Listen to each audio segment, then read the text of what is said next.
Nos programas anteriores nós vimos a relação de fé e milagres e também vimos o que a Bíblia fala a respeito de cura divina.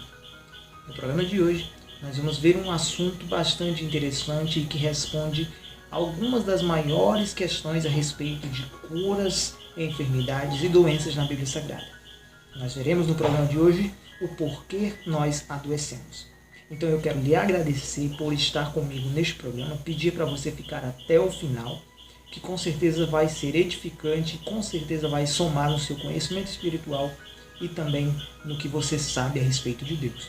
Por isso eu, Rubens dos Santos, lhe dou as boas-vindas ao programa O Poder de Deus.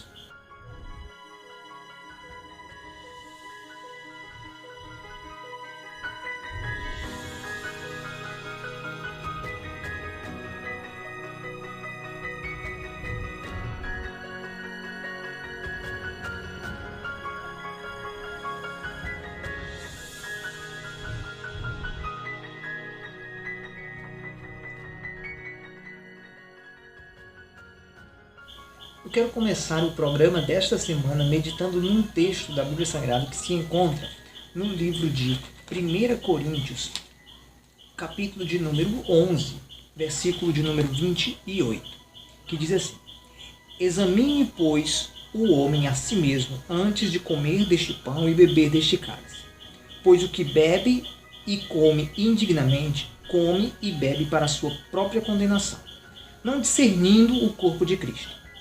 Por causa disso, há entre vós muitos fracos e doentes, e muitos que dormem. Se, porém, nós julgássemos a nós mesmos, não seríamos condenados.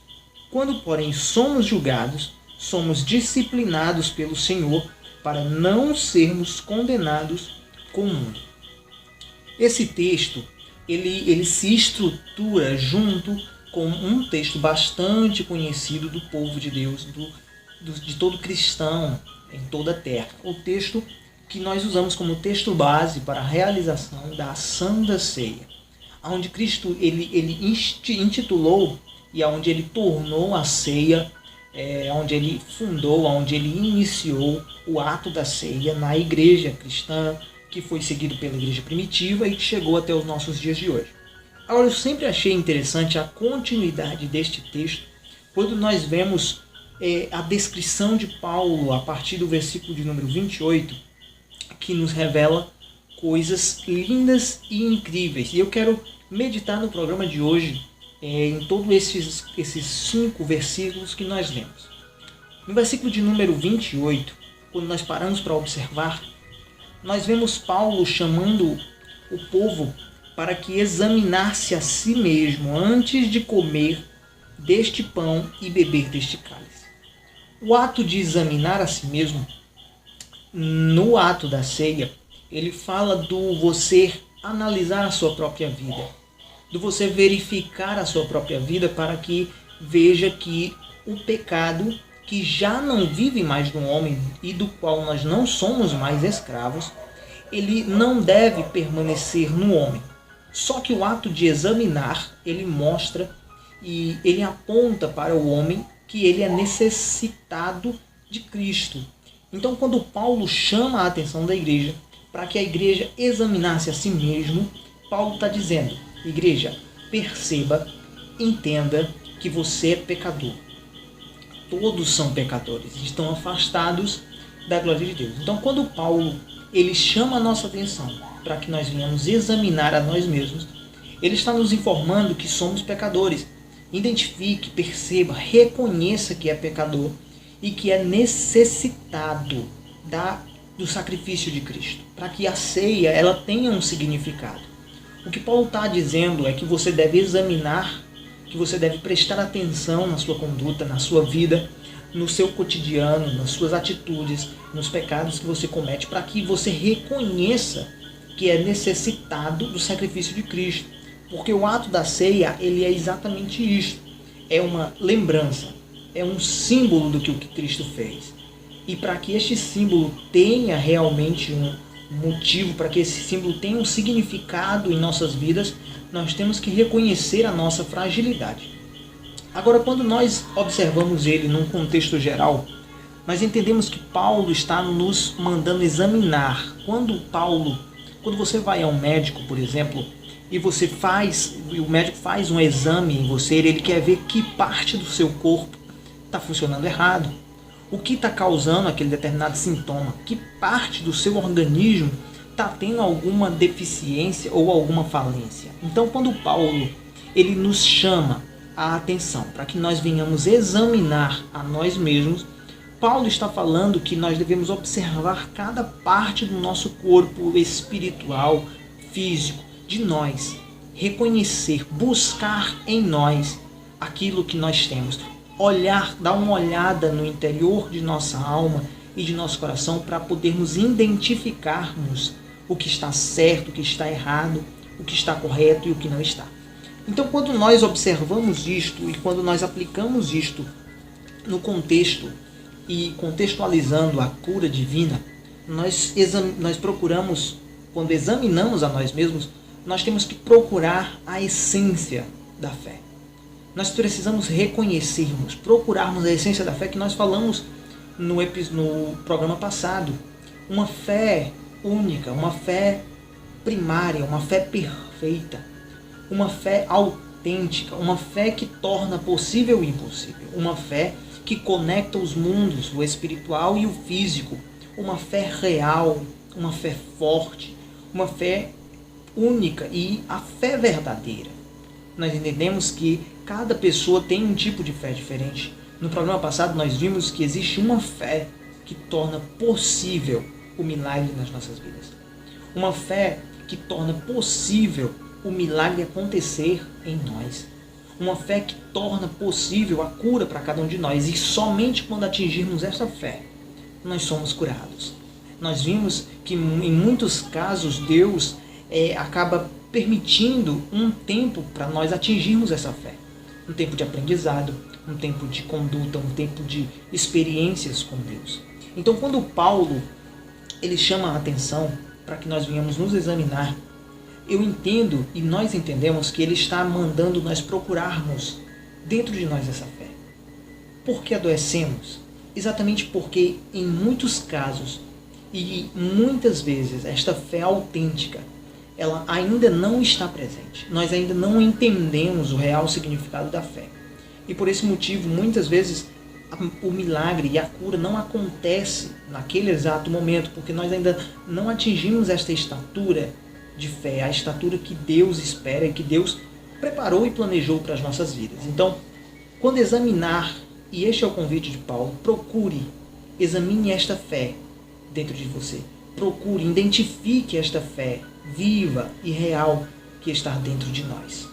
Quando nós praticamos o ato de examinar dentro de nós, nós também precisamos procurar elementos que comprovem se existe uma brecha aberta, se existe alguma coisa que está permitindo, alguma coisa que está causando ou permitindo que o nosso corpo seja abalado. E aí está um dos maiores porquês nós adoecemos. Porque quando nós temos alguma brecha aberta no nosso espírito, quando nós temos alguma brecha aberta, nós permitimos que doenças de origem física ou influências de origem espiritual maligna, nós acabamos permitindo que este mundo espiritual tenha acesso, e não só tenha acesso, mas tenha sucesso à nossa vida física. Nós vemos isso claro quando Neemias ele retorna para Jerusalém com o objetivo de fechar as brechas que estavam abertas nos muros. Nós vemos isso quando Neemias ele tem como intento em seu coração fechar tudo aquilo que possibilitava ou que permitia o acesso do inimigo dentro dos portões e dentro da cidade de Jerusalém. Quando nós paramos para observar um pouco o contexto de alguns versículos que nós já vimos, na verdade, aqui neste programa, nós vemos que Deus ele estabeleceu a sua palavra, que Deus estabeleceu a sua proteção, a sua segurança, que Deus garantiu cura, que Deus garantiu sua bênção sobre o povo. Quando nós vemos no livro de Êxodo, no capítulo de número 15 e no versículo de número 26, onde Deus promete para o povo de Israel que, se eles fossem fiéis a Deus, que se eles obedecessem os mandamentos e as palavras de Deus, nenhuma enfermidade que foi enviada ao Egito seria enviada sobre eles, porque Deus era o Senhor que iria lhes sarar. Só que quando nós paramos para observar, Deus está dando uma condição, toda a promessa dele está condicionada a uma atitude reflexa, a um reflexo da atitude, a uma atitude humana, ao reflexo da atitude do homem. Então Deus diz, se você for fiel a mim, se você permanecer fiel a mim, se você ouvir e obedecer minhas palavras e as colocar em prática, não permitirei que as enfermidades que foi para o Egito venham sobre vocês.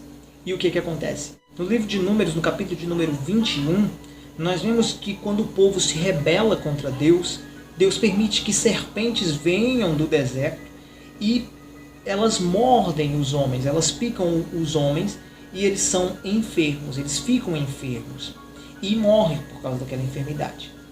E quando Moisés clama a Deus, Deus ordena que ele levante uma cobra de bronze numa haste. E todos que olhassem para aquela cobra seriam curados, seriam sarados do efeito do veneno. Você vê claramente isto, porque Deus disse que iria lhes sarar. Mas quando o povo se rebela contra Deus, Deus permite que uma cobra invada o acampamento de Israel e os atinja, e eles sejam enfermados. Ora, quando nós lemos o Antigo Testamento, nós vemos Deus permitindo. E nós precisamos entender que a forma como Deus se revelou no Antigo Testamento, Deus estava provando para o homem a personalidade dele, quem ele era, e que o homem não conseguia se aproximar de Deus, que era impossível para o homem aproximar-se de Deus. Então, o Antigo Testamento ele está debaixo de algo chamado de vontade permissiva de Deus. Deus permite. Quando Israel rebela-se contra Deus, eles abrem essa brecha e permitem que a enfermidade atinja o povo e lhe cativem, lhe tornem cativos e escravizados. E quando Moisés ergue e obedece à voz de Deus, e quando o povo olha para aquela serpente, o povo é curado. Porque toda promessa de Deus está condicionada à atitude dos seres humanos. E mais uma coisa, quando Paulo nos manda examinarmos a nós mesmos, eu preciso que você entenda que este examinar também deve identificar a presença de uma prova. Porque existem tipos e tipos de doenças e enfermidades. Existem diversas causas, entre elas a brecha, e é a mais comum de todas, mas nós também precisamos identificar que algumas enfermidades, elas se tratam de provações, testes de nossa fé. E nós precisamos identificar quando uma doença ou enfermidade trata-se de uma provação.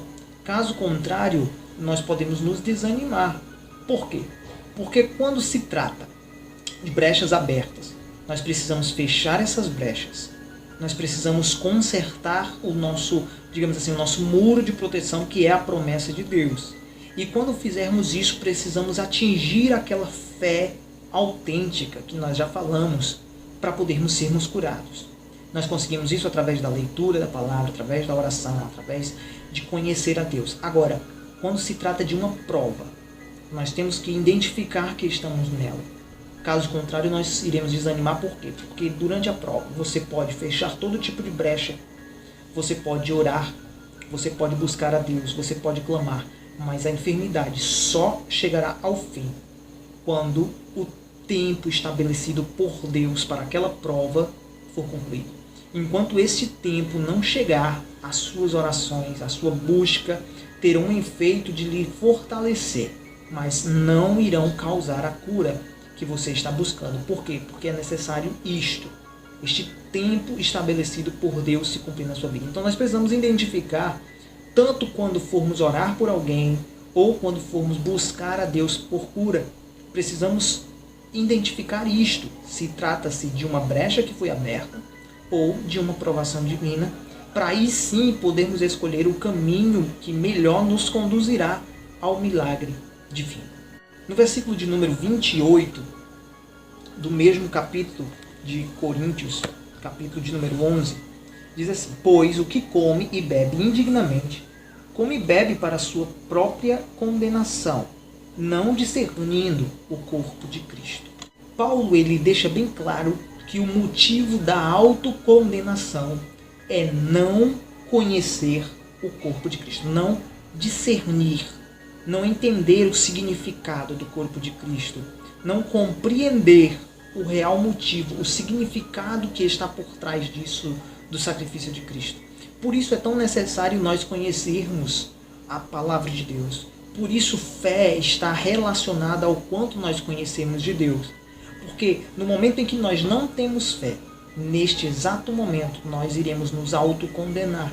Por quê? Porque nós não possuímos a fé primária, a fé que Deus nos revela.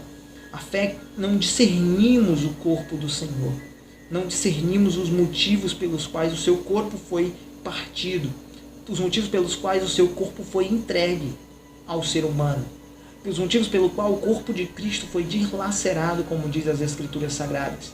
Que foi para nos possibilitar o perdão dos pecados. Para nos possibilitar a libertação das algemas de todo tipo de corrente que nos prendia no mundo e no pecado. E para libertar o nosso corpo das amarras das enfermidades. No versículo de número 30, quando nós damos sequência. Por causa disso, há entre vós muitos fracos, doentes e muitos que dormem. Olha só, se isto não é um reflexo dos dias que nós vivemos hoje na Igreja de Cristo. O motivo pelo qual existem fracos, dormentes. Dê uma olhadinha na sua igreja. Dê uma olhadinha na sua vida. Identifique se você não é uma dessas pessoas que está fraca, doente ou que está dormindo. Esta doença, ela não é apenas uma doença física. Ela não é apenas uma doença na carne, no corpo. Nós precisamos entender que o motivo pelo qual doenças nos atingem, exceto em casos de provação, trata-se de uma coisa que vem antes mesmo dos sintomas físicos. Trata-se de uma doença espiritual. Você está ferido espiritualmente, você está atingido espiritualmente. Guarde isto. A sua vida física é reflexo da sua vida espiritual. Se por algum motivo a sua vida espiritual adoecer, a sua vida física padecerá também em algum momento de enfermidade. Nós precisamos entender que o nosso corpo e que a nossa vida é reflexo da nossa vida espiritual. Então, eu lhe pergunto, como está a sua vida espiritual? Como está a sua busca a Deus? Como está a sua vivência em conhecer a Deus? Como está a sua vida espiritual? Você está fraco? Você está dormindo? Você está doente? Simplesmente porque você não está discernindo, entendendo o significado de Cristo. Olhe para o sacrifício de Cristo. Ele fez aquilo para te aproximar de Deus. Se você que já aceitou o sacrifício e crer no sacrifício de Cristo, se sente fraco, doente ou está dormindo, desanimado na fé, olhe para o que Cristo fez. Ele pagou um alto preço para que você se aproximasse de Deus. No entanto, você está aos poucos se afastando de Deus. Você não está entendendo o significado do sacrifício de Cristo Jesus. Então, observe o sacrifício dele. Busque essa proximidade que ele comprou para nós, seres humanos, se aproximarmos de Deus. Busque este caminho que é o próprio Jesus Cristo. Encontre, mais uma vez, isto que é a nossa salvação de todos os nossos pecados. O motivo pelo qual muitas pessoas adoecem é simplesmente porque não estão entendendo o significado do sacrifício de Cristo. E em especial no programa de hoje nós estamos falando sobre a doença espiritual, que atinge muito mais pessoas do que a doença física. No livro de Isaías, logo no capítulo de número 1, nós vemos que a doença ela atinge a nossa cabeça e enfraquece o nosso corpo. Essa doença espiritual, ela se reflete no nosso corpo físico. No livro de Salmos, no capítulo de número 7 e versículo de número 17, diz que o pecado traz uma doença na alma. Então, cuide de sua vida espiritual. Cuide de seu dia a dia espiritual com Deus. Tenha o hábito de buscá-lo, tenha o hábito de se aproximar dele, para poder você não abrir brechas no seu muro de proteção que foi estabelecido pela palavra de Deus. Busque a Deus, para que este muro esteja erguido e lhe proteja, e lhe cause, lhe dê segurança, para que você esteja debaixo da promessa de Deus e nenhum mal lhe atinja. Lembra do que ele prometeu no Salmo de número 91? Aquele que habita no esconderijo do Altíssimo, a sombra do Onipotente descansará. Nenhum mal chegará à sua tenda. Ele guardará a saída e também guardará a sua entrada, desde agora e para sempre. Livrará do laço do passarinheiro, da peste perniciosa. Nenhum mal que assola ao meio-dia, nenhum mal que assola à noite chegará à sua tenda. Porque Deus é Deus de promessas. Mas isto só será uma realidade na sua vida se este muro, se esta promessa de Deus estiver ao redor da sua vida. Se você fechar todas as brechas que porventura estejam abertas. Então, comece hoje a fazer isso. Comece hoje a ter uma vida cristã verdadeira, para que isso não permita que o inimigo de alguma forma atinja a sua vida, seja com enfermidades ou seja com setas enviadas pelo próprio maligno.